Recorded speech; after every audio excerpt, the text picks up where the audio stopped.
Right. Venu Swamy ప్రముఖ జ్యోతిష్కుడు. ఈయన విషయం తెలిసిందే. చాలామంది కి సంబంధించినటువంటి ఫ్యూచర్ను ఈయన ప్రెడిక్ట్ చేసి చెబుతూ ఉంటారు. అలాగే ప్రభుత్వాలకు సంబంధించి ప్రముఖ రాజకీయ నాయకులకు సంబంధించిన భవిష్యత్తును కూడా ఈయన యాంటిసిపేట్ చేసి ఈయనకు ఉన్నటువంటి దివ్య దృష్టితో వాళ్ళందరినీ కూడా చూసి ఈయన చెప్తూ ఉంటారు. ఆ దివ్య దృష్టి ప్రస్తుతం పని చేయలేదైనా ఆయన క్షమాపణలు చెప్పే పరిస్థితి వచ్చింది. వేణుస్వామి ఏపీలో వైసీపీ గెలుస్తుందని చెప్పి ఆయన జ్యోతిష్యం చెప్పారు. కానీ అది నిజం కాలేదు. భారీ ఓటమి మూటగట్టుకుంది. ఈవెన్ ఆయన దివ్య దృష్టిలో కూడా ఆ ఓటమిని చూడలేకపోయినట్టుగా ఉన్నారు. 18 స్థానాలకి పరిమితం అవబోతోంది ప్రస్తుతం. ఈ నేపథ్యంలో ఆయన ఏం మాట్లాడారు ఒకసారి చూద్దాం. ఓం నమో వెంకటేశాయ.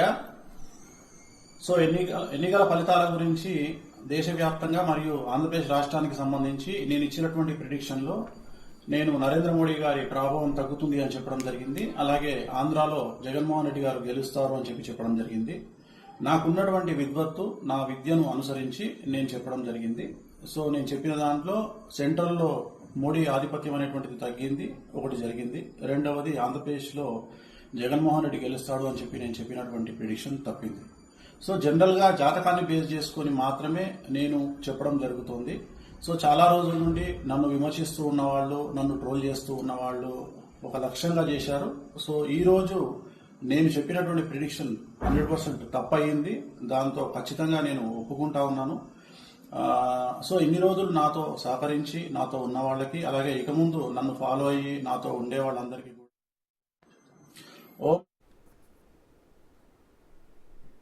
సో అది వేణుస్వామి తన జ్యోతిష్యం తప్పైందని చెప్పి ఆయన క్షమాపణలు చెప్పేటటువంటి పరిస్థితి వచ్చింది. ఇలాంటి సందర్భాలు అనేకం ఉన్నాయి. కానీ ఇప్పుడే ఆయన ఎందుకు క్షమాపణ చెప్పారు? ఈ స్థాయిలో ఓటమి చూసిన తర్వాత, ఈ స్థాయి టీడీపీ గెలుపు చూసిన తర్వాత వేణుస్వామిని టార్గెట్ చేసే అవకాశం ఉందని ఆయన భావించారా? భయపడ్డారా? భయపడి ఈ విధంగా క్షమాపణ, ఎందుకంటే గతంలో చాలా ప్రెడిక్షన్స్ చేశారని, చాలా మందికి సంబంధించి ఆయన జీవితం నాశనం అయిపోబోతోంది, ఈ ప్రభుత్వం కూలిపోబోతోంది, ఈయనకి ఇంత మెజారిటీ రాబోతోంది, అసలు ఈయనకి రాజకీయ భవిష్యత్తు లేదని ఒక ఈవెన్ పర్సనల్గా విడాకులకు సంబంధించి కూడా వేణుస్వామి చాలామంది పర్సనల్ జీవితాల్లో ఈయనే ముందుగా యాంటిసిపేట్ చేసేసి, ఈయనే ప్రెడిక్ట్ చేసేసి జ్యోతిష్కంలో చెప్పేస్తూ ఉంటారు.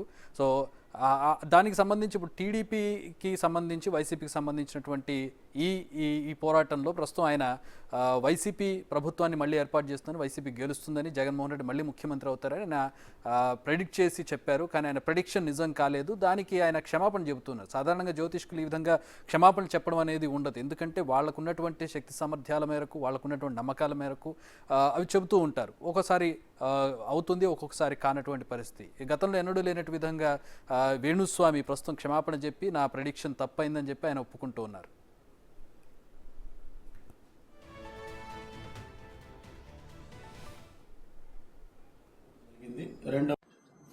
ఓం నమో వెంకటేశాయ.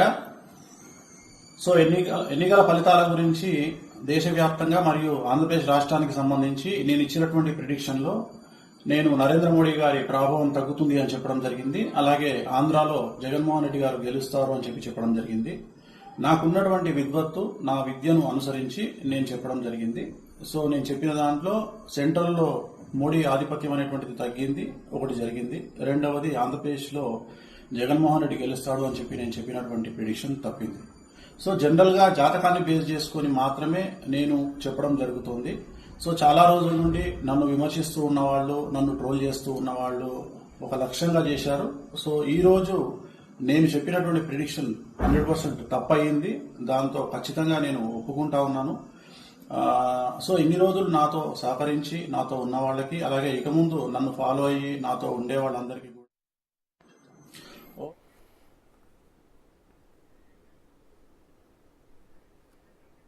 రైట్. జాతకాలను అనుసరించి తాము చెబుతామని చెబుతూ ఉన్నారు. మరి ఈ జాతకాలను అనుసరించి మరి ఈ ప్రెడిక్షన్ ఎందుకు తప్పైంది అనేది ఆయనకే తెలియాలి. ఎక్కడ లెక్క తప్పింది, ఏ గ్రహాలు ఆయనకు అనుకూలించలేదనేది కూడా ఆయన చెప్పుంటే బాగుండేది. కానీ ఒక సింపుల్గా క్షమాపణ కోరారు. కానీ ఎక్కడ కూడా జ్యోతిష్కులు ఈ విధంగా తాము చెప్పిన ప్రెడిక్షన్ తప్పైంది, క్షమించాలి అని చెప్పే పరిస్థితి లేదు. సాధారణంగా జ్యోతిష్కులు తాము చెప్పింది నమ్ముతూ ఉంటారు. మనసా వాచ కర్మణ నమ్మి చెబుతూ ఉంటారు. ఒకవేళ తప్పైనా కూడా దాన్ని అక్కడితో వదిలేస్తారు, మరొకసారి దానికి సంబంధించి ఆలోచిస్తూ ఉంటారు. కానీ ఇక్కడ వేణుస్వామి సోషల్ మీడియాలో ఆయన చేసేటటువంటి వ్యాఖ్యలు, సోషల్ మీడియాలో వైరల్ అవ్వడాలు, ఆయనే ట్రోల్ అవ్వడానికే కావాలని చేసేటటువంటి స్టేట్మెంట్స్ కూడా ఆయన్ను చూస్తూ ఉంటాం.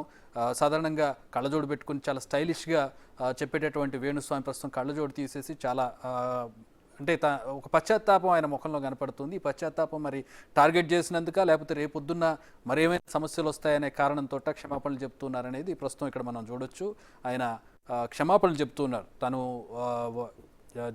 జగన్మోహన్ రెడ్డి మళ్ళీ ముఖ్యమంత్రి అవుతారని, వైసీపీ మళ్ళీ ప్రభుత్వాన్ని ఏర్పాటు చేస్తుందని చెప్పాను. అలాగే బీజేపీ ప్రాభవం తగ్గుతుంది, మోడీ చరిష్మా తగ్గుతుందని చెప్పాను. అది నిజమైంది, కానీ ఇది మాత్రం తప్పైంది, దాన్ని నేను ఒప్పుకుంటున్నాను, క్షమించాలి అంటూ ఆయన చేసినటువంటి ఒక వీడియోని మనం చూస్తూ ఉన్నాం. ఈ మధ్యకాలంలో వేణుస్వామి చాలా సోషల్ మీడియాలో చాలా వైరల్ అవుతున్నటువంటి విషయం తెలిసింది. ఎందుకంటే ఎందుకు వైరల్ అయ్యారనేది కూడా ఇక్కడ గమనించాలి. ఎందుకంటే ఆయన అందరి పర్సనల్ లైఫ్కి సంబంధించి ఆయన వ్యాఖ్యలు చేస్తూ ఉంటారు. వ్యాఖ్యలు అయితే పర్వాలేదు, కానీ ప్రెడిక్షన్స్ చేస్తూ ఉంటారు. వీళ్ళ కాపురం విడిపోతారు, వీళ్ళు విడిపోతారు, వీళ్ళకి డివోర్స్ అయిపోతాయి, లేదంటే పలానా ఆయన కెరీర్ ఇంతటితో ముగిసిపోతుంది, లేదంటే పలానా ఆయన ప్రభుత్వం పడిపోతుంది, పలానా పార్టీ గెలవదు, ఈ విధమైనటువంటి సంచలనాలకు తెరదీస్తూ ఉంటారు. ఆయన ఎప్పటి నుంచో కూడా సినిమా ఇండస్ట్రీలో ఉన్నటువంటి పరిస్థితి, చాలామందికి పూజలు చేస్తూ ఉంటారు పర్సనల్గా ఆయన. సో పర్సనల్గా రిలేషన్షిప్స్ ఉంటూ ఉంటాయి ఆయనకి. సో ఈ నేపథ్యంలో ఆయన చేసేటటువంటి వ్యాఖ్యలు ప్రాధాన్యత సంతరించుకుంటూ ఉంటాయి. ఇదే వరుసలో ఆయన వైసీపీకి సంబంధించి జగన్మోహన్ రెడ్డిని కూడా కలిశారు. ఆ విజువల్స్ కూడా సోషల్ మీడియాలో వైరల్ అయ్యాయి. మరి ఆయనకి ఏం చెప్పారు, ఆయన ఏం నమ్మారు, ప్రస్తుతం ఈ రిజల్ట్ ఎందుకు వచ్చింది అనేది కూడా ఆయన చెప్పుంటే బాగుండేది, కానీ సింపుల్గా సారీ చెప్పి ఊరుకున్నారు. రైట్, మా అసోసియేట్ ఎడిటర్ జాయిన్ అవుతూ ఉన్నారు, ప్రస్తుతం నగేష్ జాయిన్ అవుతున్నారు న్యూస్ రూమ్ నుంచి. నగేష్, వేణుస్వామి చేసినటువంటి వ్యాఖ్యలు అంటే ఇదేం కొత్త కాదు, ఆయన చాలామంది మీద చాలా వ్యాఖ్యలు చేస్తూ ఉంటారు, చాలా తప్పులు అవుతూ ఉంటాయి, కొన్ని మేబీ ఒక 10 చెప్తే ఒక 3 4 కరెక్ట్ అవుతూ ఉంటాయి. కానీ ఇప్పుడే ఎందుకు ఆయన సారీ చెప్పారు? ఏమన్నా భయం పట్టుకుందా ఆయనకి?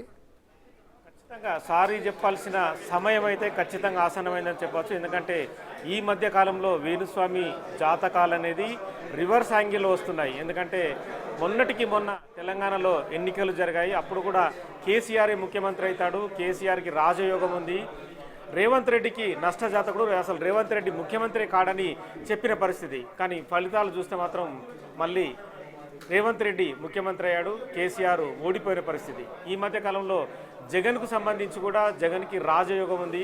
తను గతంలో ఒక వీడియో చేసిన దృశ్యాన్ని మనం చూడవచ్చు. తను ఈ ఎన్నికల్లో మళ్ళీ జగన్ సీఎం అవుతాడని చెప్పి మన చేతిలో ఫోన్లో క్లియర్గా చెప్తున్న పరిస్థితి. కానీ ఇలాంటి వీడియోలు డామినేట్గా చెప్తుంటాడు వేణుస్వామి. అంటే తన జాతకం ఎక్కడ ఏ పాయింట్లో కూడా తప్పు కాదు, నేనే క్లియర్గా చెప్పిందే జరుగుతుంది, నేనైతే ఏ జాతకం చెప్పానో ఆ జాతకం ప్రకారమే ఖచ్చితంగా వీళ్ళే సీఎం అవుతారు, వీళ్ళే రాజ్యాన్ని వెళ్తుంటారని చెప్పుకుంటున్న పరిస్థితి. అంటే ఇందులో క్లియర్గా ఏం చెప్పాడంటే ఈ ఎన్నికల్లో మళ్ళీ జగన్ సీఎం అవుతారు, ఆయనకు భాగ్యస్థానంలో గురువు ఉన్నాడు, రాజయోగ స్థానంలో రాజ్యాధికారం ఇచ్చే స్థానంలో రాహు ఉన్నాడు, ఆయనే మళ్ళీ సీఎం అవుతారు, చంద్రబాబుకి అష్టమ శని ఉంది, ఆయనకు రాజయోగం లేదు. వేణుస్వామి అంటే మనం జాతకాలు నమ్మే చాలామంది కూడా ఈ వ్యాఖ్యల్ని రకరకాలుగా అర్థం చేసుకునే పరిస్థితి కనిపిస్తుంది. అంటే ఒక జాతకుడి దగ్గరికి కావచ్చు, ఒక జ్యోతిష్కుడి దగ్గరికి ఏదైనా సమస్యలు ఉంటేనే, ఏదైనా కష్టాలు ఉంటేనే చాలామంది వెళ్తుంటారు.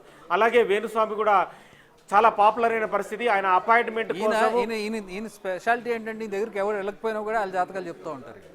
ఖచ్చితంగా అంటే పాపులారిటీ కోసం ఒకటి, అలాగే రెండవది ఎక్కువ మొత్తంలో అపాయింట్మెంట్స్ రావాలి అనేది కూడా వేణుస్వామి దగ్గర డిమాండ్ ఉంది. ఒక అపాయింట్మెంట్ తీసుకోవాలంటే కనీసం 3,000 రూపాయలు చెల్లించాలి. కనీసం 2-3 రోజులు వేణుస్వామి జాతకం చెప్పించుకోవడం కోసం ఆగాలి. అందులో ఆన్లైన్లో జాతకం చెప్తుంటాడు, డైరెక్ట్గా వెళ్తే చెప్తుంటాడు. అంటే తాను సినిమా వాళ్ళతో అంటే ఒక 15 ఏళ్ల కిందట యంగ్స్టర్గా ఉన్న వేణుస్వామి సినిమా వాళ్ళతో దిగిన ఫొటోస్ అన్నీ కూడా ఆన్లైన్లో పెడుతుంటాడు. తను ఎక్కువ కూడా సోషల్ మీడియాలో పాపులర్ అవ్వడానికి రెగ్యులర్గా ప్రయత్నిస్తుంటాడు. ఈ మధ్యకాలంలో వాళ్ళ భార్యతో కూడా విదేశాలకు వెళ్ళి చాలా రీల్స్ చేసిన పరిస్థితి. వేణుస్వామిలో ఈ కోణం కూడా ఉందని చెప్పి జనాలు చర్చించుకున్నారు. సో ఈ క్రమంలో ప్రస్తుతం అయితే జగన్ను ముఖ్యమంత్రి అవుతాడని చెప్పిన విషయంతో కంగుతిన్నట్టుగా కనిపిస్తోంది. చంద్రబాబు నాయుడు ముఖ్యమంత్రి అయ్యాడు, మరి చంద్రబాబు నాయుడు అష్టమ శని ఇప్పుడు 2 దగ్గరలో కూడా ఆయన చెప్పిన నిజాలు కాలేదు. ఇప్పుడు 2 ప్రభుత్వాల్లో పర్సనల్గా చెప్పాడు, చంద్రబాబు నాయుడు కాదని చెప్పారు, ఇక్కడ రేవంత్ రెడ్డి నష్టజాతకుడు అని చెప్పారు. ఇద్దరు ముఖ్యమంత్రులు అయి కూర్చున్నారు. ఇప్పుడు ఈయన ఇక్కడ ఉండాల్సింది ఇక్కడే, ఆయన చెప్పి ఊరుకుంటే సరిపోదు కదా. మేబీ ఆ భయం ఏమైనా ఉంటుంది. అంటే జాతకులు చెప్పేవాళ్ళు కూడా రకరకాల మాటలు కూడా చెప్తుంటారు. అంటే గురువు ఆ గ్రహాలు మారిపోయినాయి, లేదంటే రకరకాల పరిస్థితులు ఉత్పన్నమైనాయి అని వాళ్ళు ఒక చార్ట్ గీసి ఈ రకమైన పరిస్థితి ఉంటే ఇక్కడ నిన్నటి వరకు ఇలా ఉండే ఇవాటి నుంచి ఇలా మారిందని కూడా చెప్పి తప్పించుకునే అవకాశం కూడా ఉంటుంది.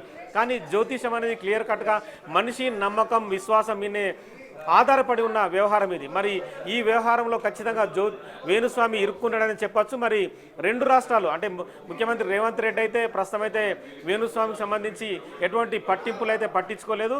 కానీ చంద్రబాబు నాయుడు గురించి అయితే క్లియర్గా చాలా సందర్భంలో పవన్ కళ్యాణ్ కూడా చంద్రబాబుతో జత కలిస్తే అసలు వాళ్లకు రాజయోగమే లేదు, పవన్ కళ్యాణ్ కలిస్తే ఇంకా పూర్తిగా నష్టపోతాడని కూడా గతంలో చెప్పిన పరిస్థితి. మరి ఈ రకంగా మూడు అంటే కూటమి అనేది బీజేపీ, జనసేన, టీడీపీ మూడు కలిసి అఖండ మెజారిటీతో దూసుకుపోతున్న క్రమంలో వేణుస్వామిలో మరి మనస్తాపం కలిగిందా లేదంటే భయం పట్టుకుందా? జాతకం ఎవరికైనా చూపించుకున్నారేమో, మంచి పేరున్న వ్యక్తికి ఎవరికైనా చూపించుకుని నేను జాతకం బాగాలేదని తెలుసు సారీ. ఎస్ కరెక్ట్, మీరు అన్నట్టు కూడా ఇలా కూడా జరిగి ఉండొచ్చు. ఎందుకంటే తనకు మించి కూడా జాతకులు మార్కెట్లో చాలా మంది ఉంటారు.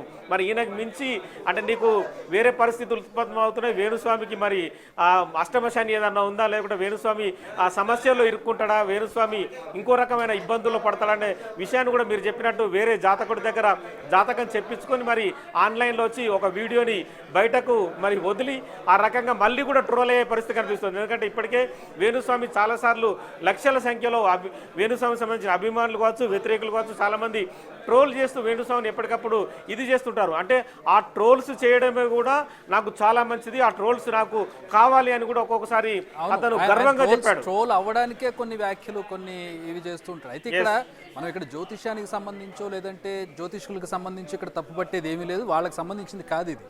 ఈయన ప్రత్యేకంగా ఎందుకు అంటే ఈయన చేసే విమర్శలు కావచ్చు, ఈయన చేసేటటువంటి సంచలనాల కోసం ఈయన చేసే ప్రెడిక్షన్స్ కావచ్చు, పర్సనల్ లైఫ్లో ఇప్పుడు ఒక జ్యోతిష్కుడు జ్యోతిష్యం చెప్పారు అంటే అది వాళ్ళ వరకు మాత్రమే, వాళ్ళు చాలా ఖచ్చితంగా నమ్ముతారు. అంటే మీకు జ్యోతిష్యం చెప్తే మీ వరకే చెప్తారు, మూడో వ్యక్తికి కూడా తెలియనటువంటి పరిస్థితుల్లో జ్యోతిష్యం చెప్తారు వాళ్ళు. కానీ ఈయన మాత్రం వాళ్ళకి విడాకులు అయిపోతాయి, వీళ్ళు విడిపోతారు, వాళ్ళ కెరీర్ నాశనం అయిపోతుంది. ప్రభుత్వం విడాకుల సంగతి ఇప్పుడు ప్రస్తావిస్తే కనుక ఆ మధ్య సమంత అలాగే చైతుకు సంబంధించిన విడాకుల ఇష్యూ కూడా నేను ఎప్పుడో చెప్పాననేది ఇప్పుడు మీరు చెప్తున్న విషయాన్ని బట్టి మనకు అర్థమవుతుంది.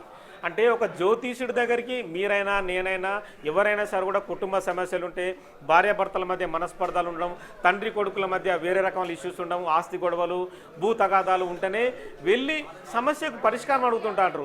ఈ హోమం చేయాలన్నా, ఈ పూజ చేయాలన్నా, ఇంకో గుడికి వెళ్ళాలన్నా, లేదంటే ఇంకేదైనా రెమెడీ చేయాలన్నా అనేది జ్యోతిషుడి దగ్గరికి వెళ్తుంటారు.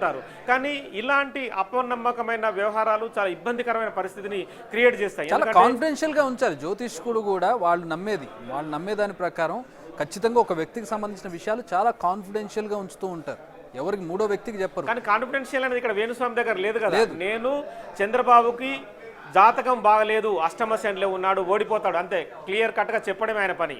పవన్ కళ్యాణ్ అసలు రాజయోగమే లేదు, పవన్ కళ్యాణ్ అసలు ఎమ్మెల్యే కూడా గెలవడు. సో ఇలా డైరెక్ట్ వర్డ్స్ని ఉపయోగించడం. కానీ ఏంటంటే చాలామంది ఆత్మవిశ్వాసాన్ని దెబ్బతింటాయి. జ్యోతిష్కులు కూడా ఈ వ్యవహారాన్ని బట్టి చాలా ఆలోచించాలి. అంటే ఒక మనిషికి సంబంధించిన జాతకం కావచ్చు, ప్రిడిక్షన్ కావచ్చు, ఏదైనా సరే చెప్పేటప్పుడు నువ్వు సరిగా లేవు, నువ్వు నష్టజాతకుడివి, నువ్వు లేకుంటే ఇక్కడ ఈ ప్రాంతానికి ఈ రోజున వస్తే కనుక మేము నష్టపోతాం, ఇలాంటి వ్యాఖ్యల వల్ల చాలామంది ఇబ్బంది పడతారు. చాలామంది కూడా ఆత్మవిశ్వాసం దెబ్బతిని ముందుకు పోని పరిస్థితి కూడా దాపురిస్తుంది. సో మొత్తానికైతే జ్యోతిష్యాన్ని విమర్శించడం ఇక్కడ కాదు, కానీ ప్రజల ఆత్మవిశ్వాసాన్ని పెంపొందించడం కోసం కావచ్చు, ఎవరైనా సరే ఇబ్బందుల్లో ఉన్న వారిని ఏదో రకంగా వాళ్ళని ఆత్మవిశ్వాసం పెంపొందించి వాళ్ళను బయట సోషల్ మీడియాలో వైరల్ అవడానికి, పేరు సంపాదించడానికి, ఫేమస్ కావడానికి ఈ రకంగా జ్యోతిష్యాన్ని వాడడం ఇప్పుడే చూస్తుంది. ఖచ్చితంగా తప్పే కదా. ఎందుకంటే తప్పును తప్పుగానే ఎప్పుడైనా భావించాలి. మనకు జ్యోతిషం తెలియకపోవచ్చు, కానీ మనం ఒక దగ్గరికి వెళ్ళి అంటే నాకు ఆర్థిక సమస్య వచ్చినా, ఇంకో సమస్య అక్కడికి ఎందుకు వెళ్తాం మనం? నేను చాలా ఇబ్బందులు ఉన్నాను, నా ఇంట్లో గొడవలు అవుతున్నాయి, ఎందుకు జరుగుతుంది ఇలా అంటే నా జాతకంలో తప్పుందా, నా భార్య జాతకంలో తప్పుందా, పిల్లలు లేదంటే ఏదో టైంలో వేరే టైంలో పుట్టారా, ఇటువంటి అడగడానికి మనం వెళ్తుంటాం. కానీ ఈ వ్యవహారాలను మాత్రం ప్రజల మీద తీవ్ర ప్రభావాన్ని చూపే అవకాశం కనిపిస్తుంది. ఈ వ్యవహారంలో జ్యోతిషులు కూడా ఒక మంచి నిర్ణయాన్ని ఎంచుకొని ఏదైనా రహస్యంగా వాళ్ళకే చెప్పాలనేది మాత్రం తన తరపున కూడా వాళ్ళకి అభిప్రాయాన్ని వ్యక్తం చేస్తున్నారు.